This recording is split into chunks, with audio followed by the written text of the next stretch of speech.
오늘 이 성탄의 아침에 우리 함께 말씀을 통해서 은혜를 나누길 원하는 제목은 때가 차서 보내신 아들이라는 말씀이에요. 한번 따라해 보시겠어요? 때가 차서 보내신 아들. 여러분, 이 성탄이라는 것은 정확한 하나님의 시간 안에서 일어난 사건이에요.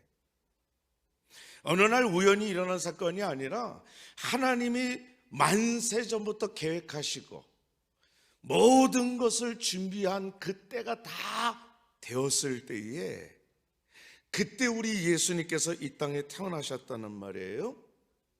그것도 그냥 태어나신 것이 아니에요. 동정녀라고 하는, 남자를 모르는 전적으로 성령으로 잉태하셔서, 그리고 하나님께서 육신의 몸을 입고 이 땅에 오신 사건. 그래서 동정녀와 성령의 잉태와 성육신, 이 세 가지 사건은 철저한 성탄에만 해당되는 사건이고, 이것이 우리 하나님께서 모든 때, 모든 하나님의 조건이 이루어졌을 때에 우리에게 나타난 사건이 바로 성탄입니다. 여러분, 이 성탄이 저절로 우연히 생긴 것이 아니라 우리 하나님의 치밀한 계획과 준비 가운데서 우리에게 주어진 지상 최고의 복이에요. 여러분, 이 복을 받은 저와 여러분, 하나님께 영광의 박수, 영광 올려드려야 될 줄로 믿습니다. 다시 한번 박수, 영광의 박수 올리겠습니다. 할렐루야. 여러분, 이 하나님의 때, 이것을 위해서, 그리고 그 하나님의 때를 통해서 우리 모든 인간들을 죄 가운데 구원해 주시기 위해서 하나님께서 우리에게 하신 일이 뭘까요? 여러분, 그 중에 첫 번째가 때가 돼서 오셨다는 거예요. 방관자로 구경하신 분이 아니라 직접 이 땅에 오신 사건이에요. 여러분, 우리 복음을 전파하기 위해서 가장 중요한 게 뭘까요? 언어입니다. 언어가 있어야 복음이 전달되는 거예요.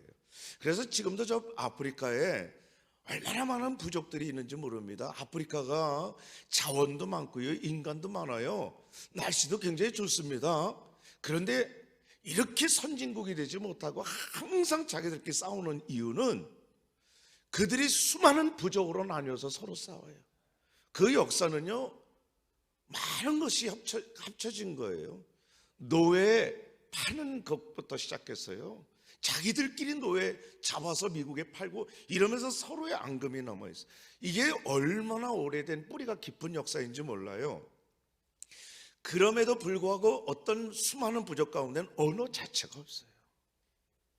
그래서 얼마나 많은 선교사님들이 그 부족에 들어가서 그들에게 언어를 만들어주고, 그래서 성경을 만들고 복음을 전하는 사역을 하는지 몰라요. 우리 교회 김명환 선교사님이라고, 저 미국에 참 굉장히 좋은 대학에 NYU라고 뉴욕 대학교를 나오고 부부가, 그리고 저 아프리카의 마장족이라고 3,000명 정도밖에 없어요.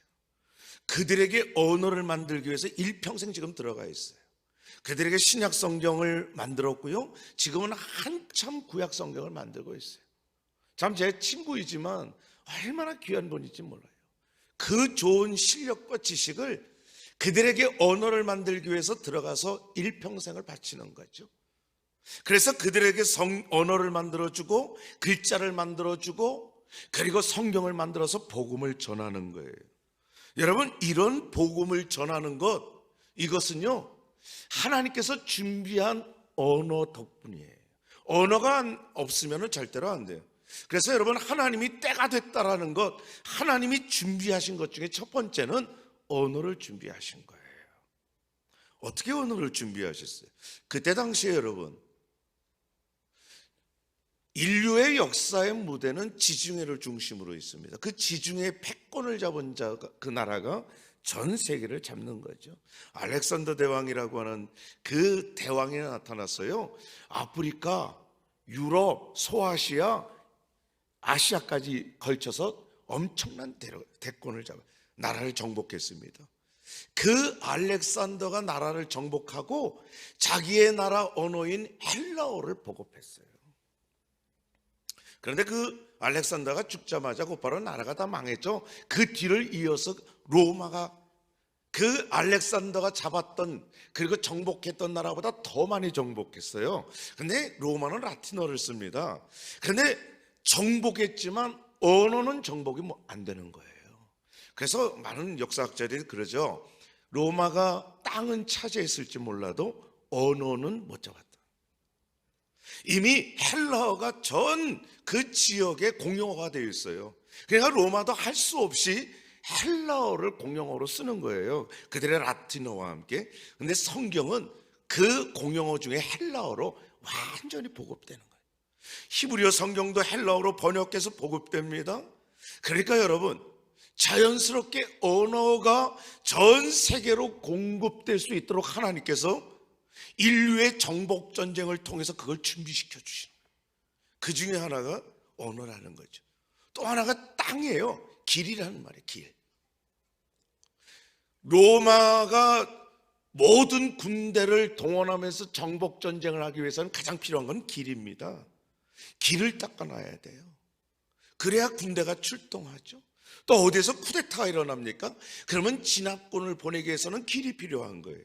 여러분, 로마, 알렉산더 대왕뿐만 아니라 로마가 그 자기의 정복 전쟁을 위해서 만들어 놓은 그 길이 훗날 복음을 들고 그리스도의 군사대에 달려갔던 복음의 길이 된 줄로 믿습니다.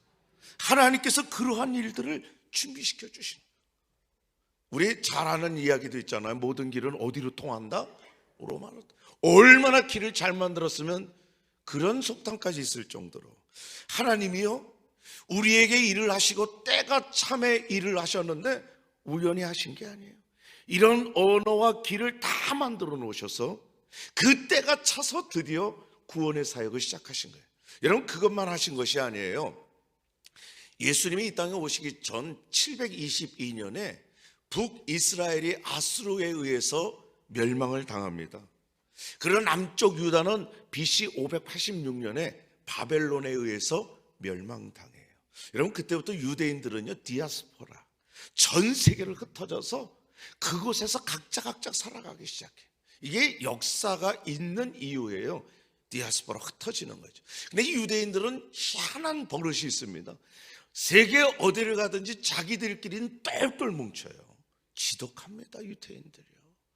근데 똘똘 뭉치기 위해서 필요한 거는요, 모일 장소가 필요하잖아요. 여러분, 그것이 회당이에요.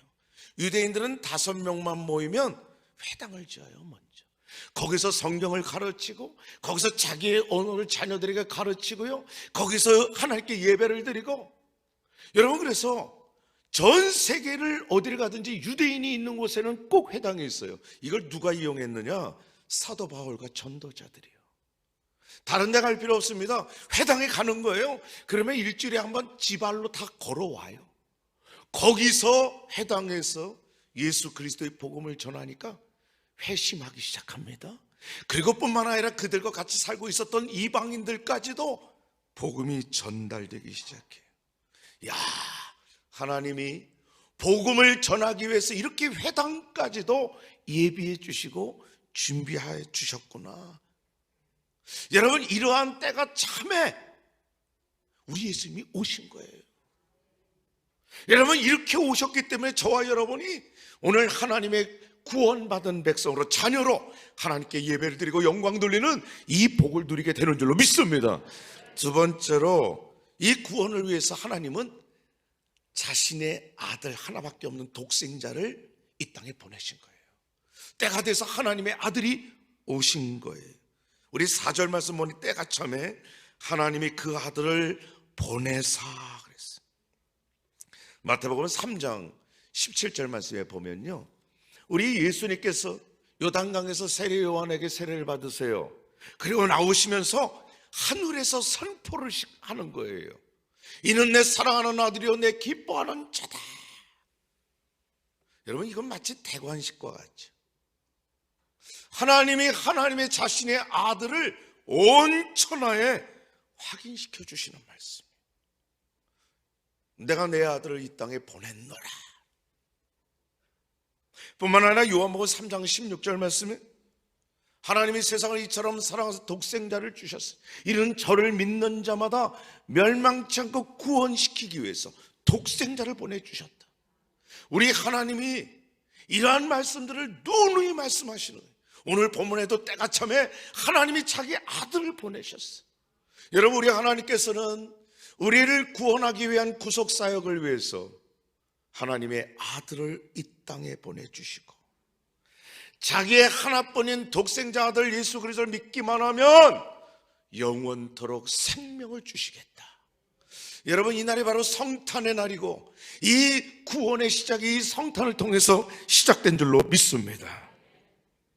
마지막으로 우리 하나님께서 때가 차서 구원을 위해서 하신 일은 율법 아래에 오신 거예요.